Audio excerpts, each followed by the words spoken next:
Good morning, Mount Olive. On this cold day, thank you so much for joining me here on live stream here in my office. I'm just doing some quality checks, make sure everything is good since I can't see whether or not it is or not. So if somebody could text me, let me know if it's all good, that would be great.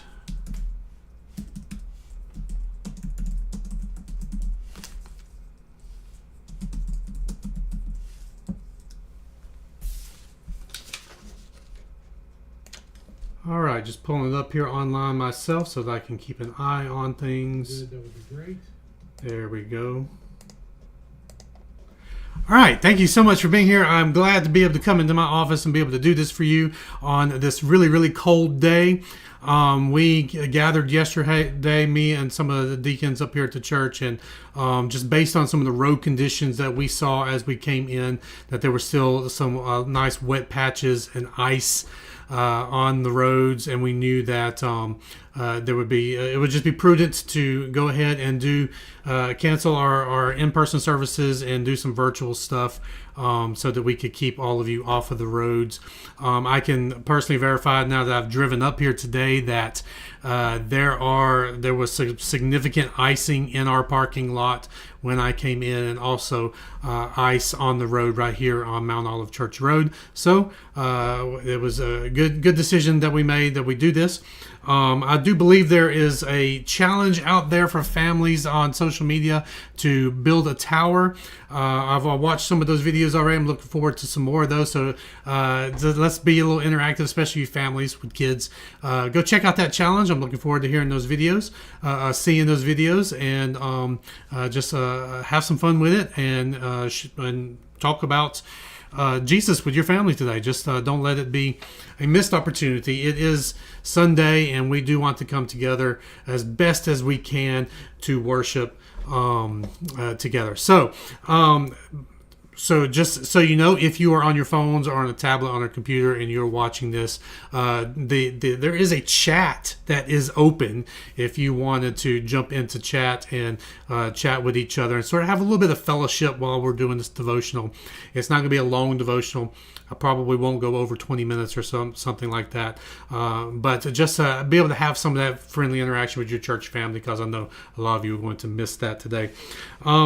So I want to go over the announcements we were going to give you today. Today, by the way, was supposed to be our next gen calendar release at 4 p.m. That is being put off till next week, so you'll get some more information about that as far as next week goes for the next gen calendar release. Today was also supposed to be the last day for your Lottie Moon Christmas offering. If you still want to give that, I am sure Miss Sandy will take it tomorrow. So if you could get your Lottie Moon Christmas offering in, today is supposed to be the official last day for that. This Wednesday, I'm excited. We are going to begin a more of a traditional style Wednesday night prayer meeting and Bible study. Is going to happen in the sanctuary at 6:30. We'll go from 6:30 to 7:30. This is not to replace any of the other Bible studies that are happening here at the church, the women's study and the other study that's happening. This is for all of you that I'm looking at you that don't come on Wednesdays. This is for you. So that you have something to go to while the children and youth are doing their thing. All right, let's see what else we got. Next week we have another. No, that's not next week. That's in February. So I got some February announcements on this little sheet of paper. You don't even know those right now. We'll talk about those next week. All right, great. Hopefully you have your Bibles with you. If not, I want you to grab your Bible, because it is important that we read from the Word. And that you just don't take my word for it. It is important that you read along, because maybe I'm going to make something up. You don't know, but I want you to hold me accountable. If I misread something or misrepresent something, let me know and let's talk about that. But I want you to read the Word as I read the Word. So if you will grab your Bibles, we're not going to do 1 John. It's not going to be a full sermon. It's not going to be the sermon that I had prepared. It's going to be a shorter devotional. from one of my favorite passages in the Gospels, and we're going to actually be in the Gospel of John today, chapter 6. And we're going to talk about the story of Jesus walking on the water. So when I was a kid, and I'm sure most of you did the same thing, if you were around a pool at any point in your childhood, we all did the same thing. I know we did. We all, backed up 20 feet and got a good running start and tried to see how far we could run across the surface of the water. You did it, didn't you? I know you did, because I did it. We all did it. Of course, we don't make it very far because we can't walk on water. There's been some experiments apparently that if you can go fast enough, I think there's a lizard that is able to go really, really fast, and because he doesn't weigh very much, he can travel across the surface of the water. There's Mythbusters did a thing with a motorcycle where they got going really, really fast and was able to skim across the water with a motorcycle. But typically, we just don't have the ability to walk on water, which is one of the things that makes this story so great and so unique.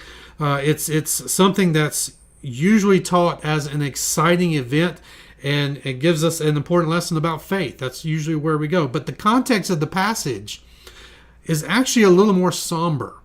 And because of it being a little more somber, it makes the climax of the story a little more exciting. The story is actually the first dark night moment for the disciples. It's the first time they had been left alone without Jesus being there to make sure things go smoothly. And it was a rough night for them, and they were on their own. It's through this dark night experience, this testing of their faith, this really first significant test of their faith, that their faith was able to grow and make strides in a way that it wouldn't have been able to do otherwise. I doubt there's a person watching here either live or maybe you're watching this on repeat later on who hasn't had one of those dark night experiences when God didn't seem to hear your desperate cry or give you the answers you wanted. But despite what we might feel on the inside, the truth is every Christian regularly does and should go through some of these dark times where it feels like God isn't there, because it's through those sorts of trials that our faith is strengthened and our dependence on the power of God grows. We learn not to rely on ourselves, but to rely on God. The disciples had not yet had to face that kind of distance from God up to this point. They'd been with Jesus, and Jesus had been there, and they'd seen all these miracles, these wonderful, great things, and they had not had to experience life without Jesus there.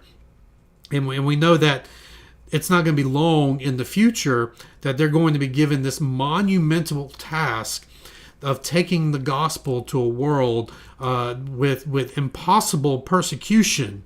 In fact, most of these disciples are going to be martyred for their faith.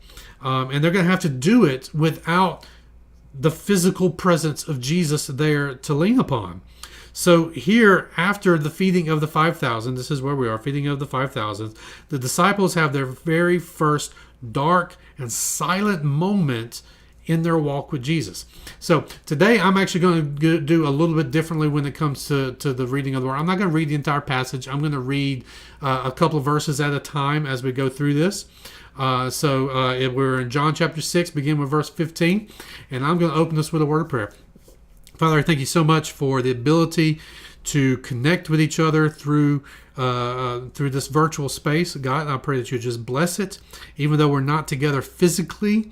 I pray that you would bless this time that we have together, God, and that you would bless this devotional that I'm bringing today, that it would not be my words, but it would be your words, and that you would move others to just grow in their faith in a way that maybe they wouldn't have done otherwise. In the name I pray, amen.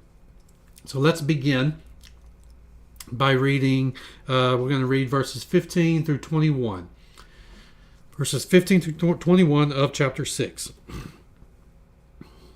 15 through 18 is what I'm going to read.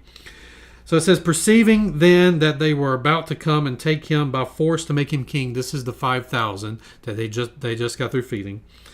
Jesus withdrew again to the mountain by himself. When evening came, his disciples went down to the sea, got into a boat, and started across the sea to Capernaum. It was now dark, and Jesus had not yet come to them. The sea became rough because a strong wind was blowing. So we'll stop right there. Jesus retreats to a mountain.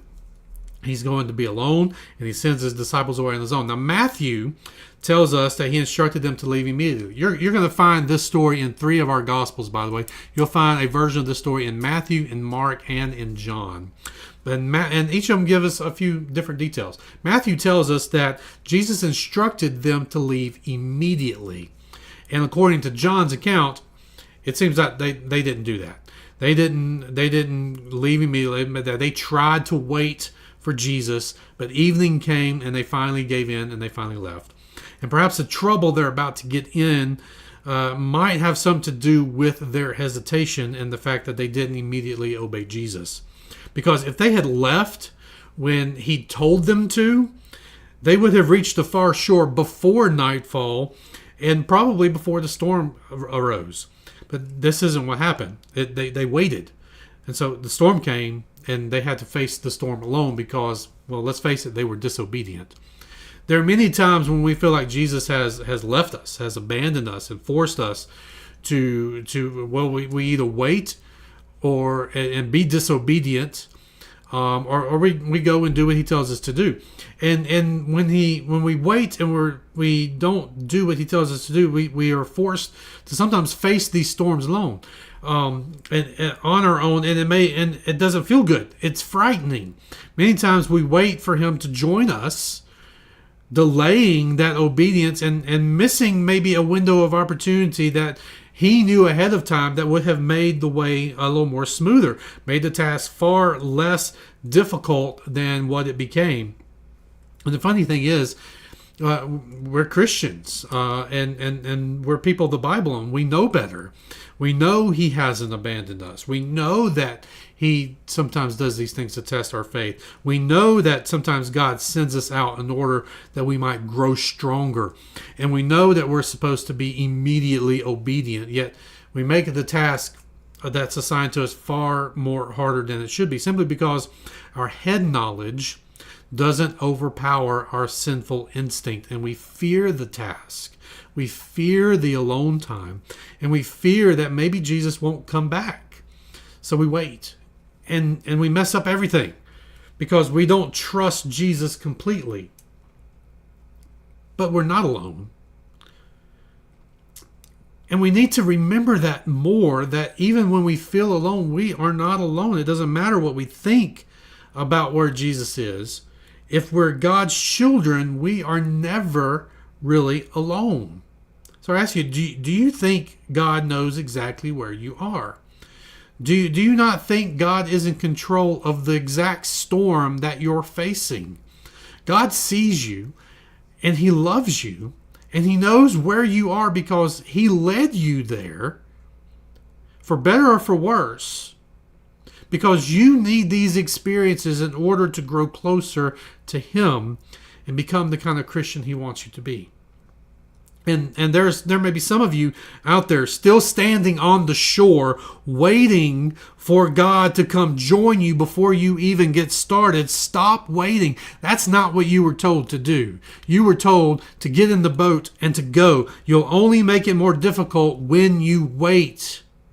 If you know what God has called you to do it. And do it now.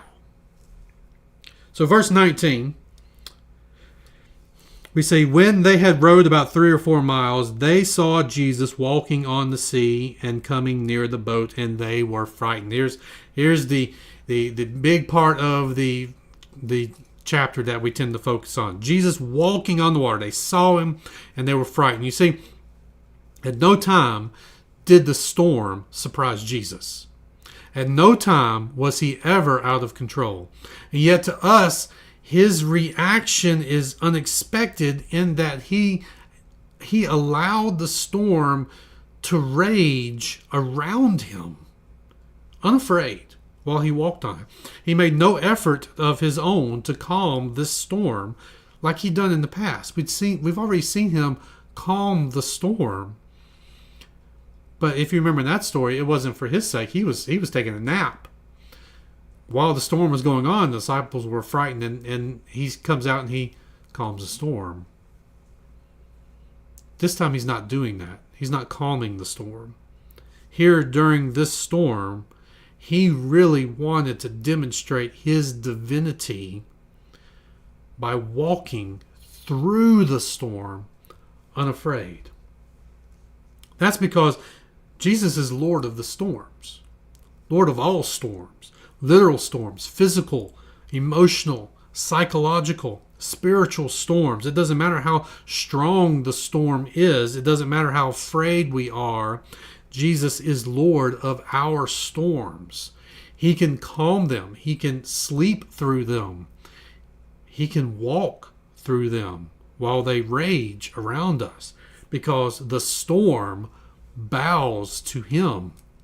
And God knows that we must become a people capable of enduring the storm rather than being so faithless and fearful that we constantly cry out for him to calm it.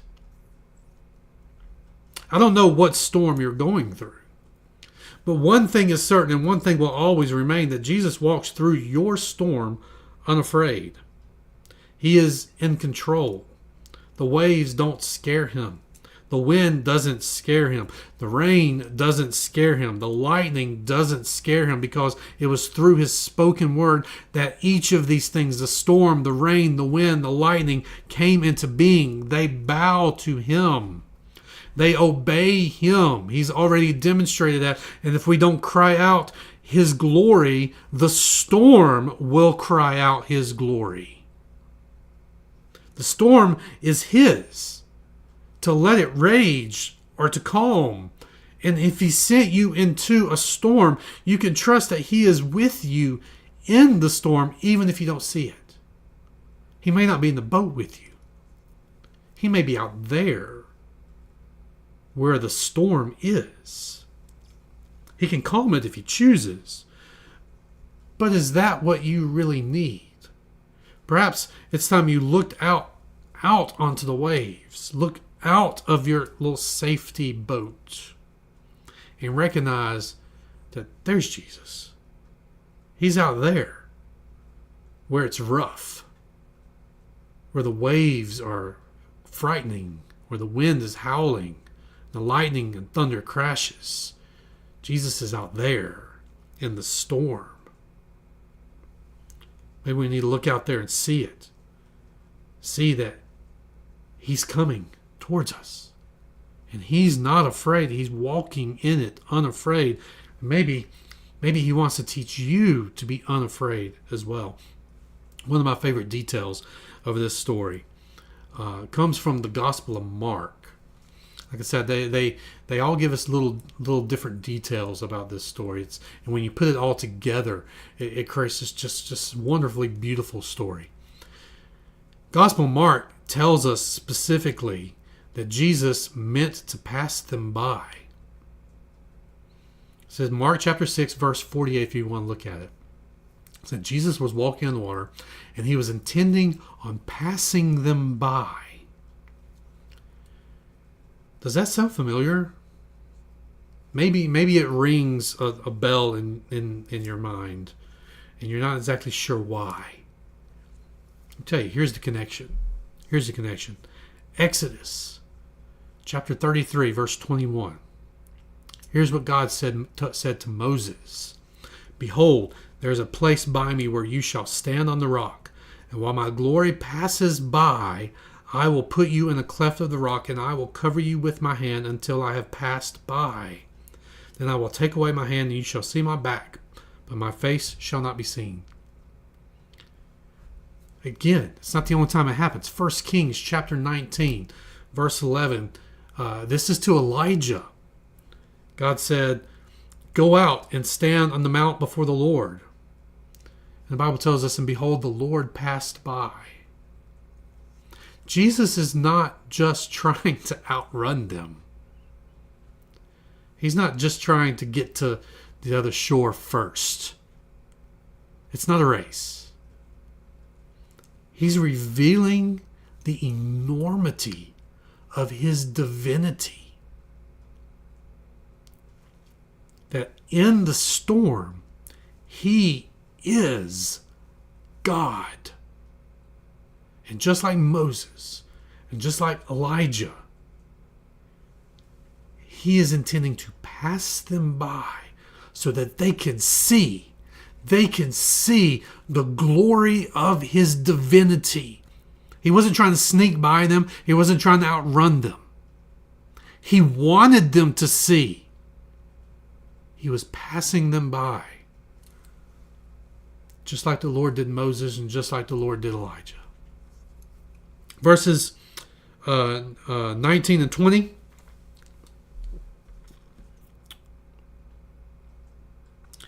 When they had rowed about, I already read that one. When they rowed about 3 or 4 miles, they saw Jesus walking on the sea, coming near the boat, and they were frightened. But he said to them, "It is I, do not be afraid."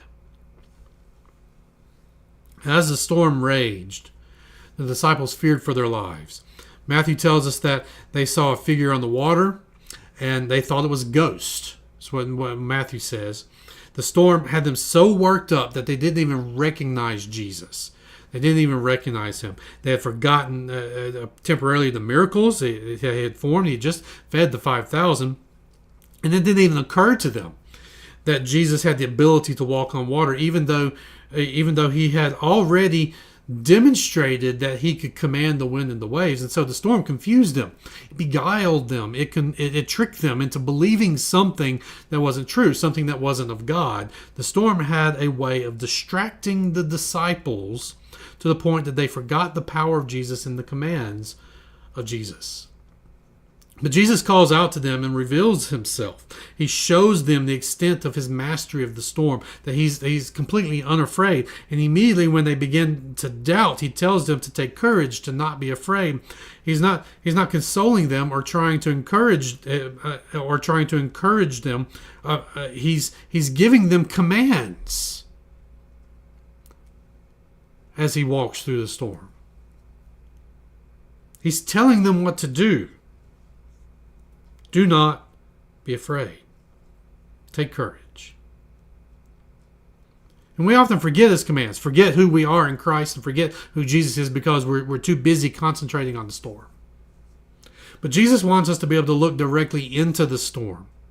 And he wants us to be able to see him in the storm there too. He wants to show us his divinity in the storm as he's passing us by in the worst parts of life, where things are as bad as they can be. There he is, God, in the middle of it.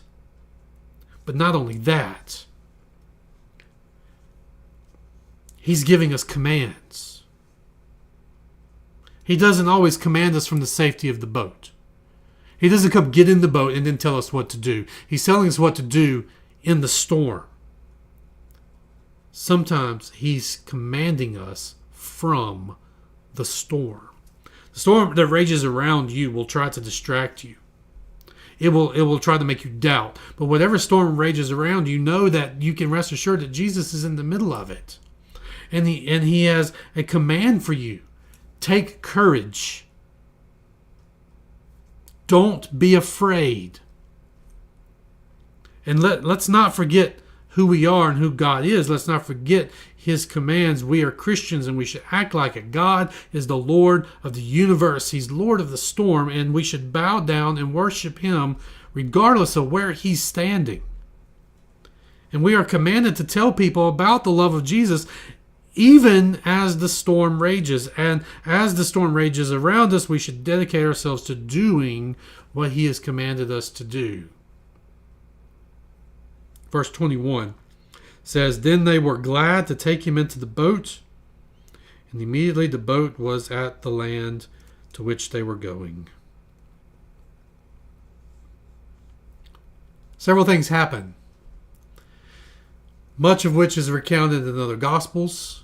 So we see in Mark and I believe Matthew, Mark tells us that Jesus was intending on passing them by. He was going to beat them there.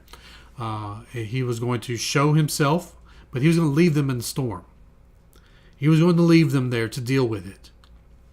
But we also get the account from Matthew, I believe Mark, that he's recognized. Peter cries out to him, "Hey, if it's you, Jesus, command me to come." And Jesus says, "Come on." Remember, it's not about getting in the boat. Jesus is intending on passing them by, and so Jesus is inviting Peter to walk with him through the storm. Don't miss that. So Peter jumps out and he walks on the water and he gets to Jesus. And the Bible tells us that seeing the waves, Peter takes his eyes off Jesus. He puts his focus on the things around him, and in doing so, he begins to sink. Peter's in trouble, so now Jesus has no choice to help Peter, lift him out, and to get Peter back to safety in the boat. And so Jesus joins them in the boat. But Jesus admonishes Peter, he said, you have little faith. Peter's problem is that he began to look at the storm rather than at Jesus. And even though Peter had already successfully walked on the water, he forgot what he was called to do. He forgot he was called to go join Jesus. And the storm began to consume him. He began to focus on the storm. The storm began to consume him. That's what we do. This is life. We're always so eager to get out of the boat and follow Jesus, but when we underestimate the strength of the storm God has called us to join him in. And we let it distract us, and we look at the wind and the waves instead of Jesus. We fear for our own lives, and the answer that's standing right there, that we've been invited to walk on water through the storm. And so we sink. We focus on that storm. The storm wins. And we forget that Jesus not only walks through the storm, but he wants to get to the destination before us. And if we're willing and we have the courage and the faith, we can walk with him there. He knows where we're going, and he's willing to walk that same storm with us in order to sometimes get there first and prepare the way and welcome us when the task is complete. Yeah, we stop. We want to stop him. We want him to join us in the boat. Don't go ahead and prepare the way. Join us in the boat because we're afraid. The storm makes us uncomfortable. Jesus makes us feel safe. And now we've returned to John, where we see that the disciples have willingly received Jesus into the boat, and miraculously, there they are at land. There's a detail about faith here that I want to point out. Because Jesus says Peter has little faith, and over the years we've come to associate this with a volume measurement. That's because in English, little is most commonly used for volume. But it's not the only thing that the word little measures. Little can also measure length or duration. And I believe Jesus is not saying that Peter doesn't have enough faith. I think he's saying that Peter didn't cling to his faith long enough. His faith didn't last. But isn't that exciting? The implications of that, just reading that one word with a slightly different definition are tremendous. We're told, Jesus tells us we only need faith the size of a mustard seed so that we can move a mountain. So it's not the amount of faith. It doesn't take much. It's the endurance of the faith. It's how long we cling to our faith that matters. God can use even your little bit of faith if you allow it to endure, if you cling to it. So don't get discouraged and don't attempt great things. Don't be afraid of the storm because you don't think you have enough faith. That's not the point. Get out of the boat. The point is that you have faith and that you endure with your faith. That that you cling to that faith, that you don't let it go, that you don't let other things distract you from it. The point is not whether or not you have enough. It's how long you allow your faith to endure in the middle of the storm. So some of you are dragging your feet because you don't think you have enough faith to do what God has called you to do. You don't think your faith is good enough. But that's not true. It doesn't take much faith. All it takes is that you have faith and that you allow it to endure. So get out of the boat. Just be obedient. Cling to that faith. Let it sustain you. And as you walk with Jesus through the storm, your faith will grow. It doesn't have to be a lot to start with. You just got to get out of the boat. This was their storm experience. And this is what it means to follow Jesus. This is what it means to be a Christian. Sometimes you're on the hillside, you're sitting at the feet of Jesus, and he blesses the food, and then you're taking up a dozen baskets full of the leftovers. It's a wonderful miracle. It's a beautiful day. Everybody's full and everybody's happy. Sometimes following Jesus is like that, but sometimes you're in the storm and you're by yourself, and Jesus is out there where the wind and the waves are. Jesus wants to be a part of our lives on the hillside, and he wants to be a part of our lives in the storm. So through this passage, we see several things. We see that Jesus retreated. Sometimes Jesus gives us space to learn and grow on our own, to face our fears that are hidden beneath our faith, the things that cause our faith to falter. And he gives us that opportunity to overcome these difficult fears and to rely on God. But we're never really alone, even though we might feel like it. And we have to learn to recognize God's presence in the silence. And Jesus, he walks. He walks on the water. He walks in the storm. Whatever the storm is, Jesus knows it. He walks in it. He's a master of it. He is God over it. And he knows exactly where you are. And you are not forgotten. And he may just be intending to pass you by so that you can see his glory. So that you can see his glory and see exactly who he is. And he may be intending to get to the shore before you so he can prepare the way for what's next. Look up. See that he is there in the middle of that storm. And he is unafraid. But in the middle of the storm, he is out there on the waves. He gives us commands as well. Do you listen to these commands? There are things to be done in the storm. There is work to be done in the storm. Lessons to be learned. And Jesus is commanding you to do something in your storm. Are you obeying that? Are you doing what he's telling you to do? He told all the disciples, don't be afraid. Don't be afraid. And he told Peter, get out. Come with me. What's he telling you to do? Finally, Jesus returns. Don't fall into the trap of focusing on the problems around you and taking your eyes off of Jesus. Jesus is there. He's not going to abandon you. He's not going to let you sink. He's going to help you get to your destination. And he wants to go before you and welcome you for a job well done. And remember, it doesn't take a lot of faith to do it. It just takes an enduring faith to do it. So whatever he's called you to do, get out of the boat and go do it. Mount Olive Church family, that's all I have for you today. Thank you so much.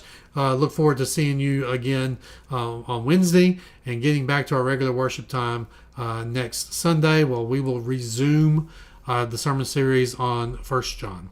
All right. Thank you so much. Stay warm, and I will see you later this week. Have a good day.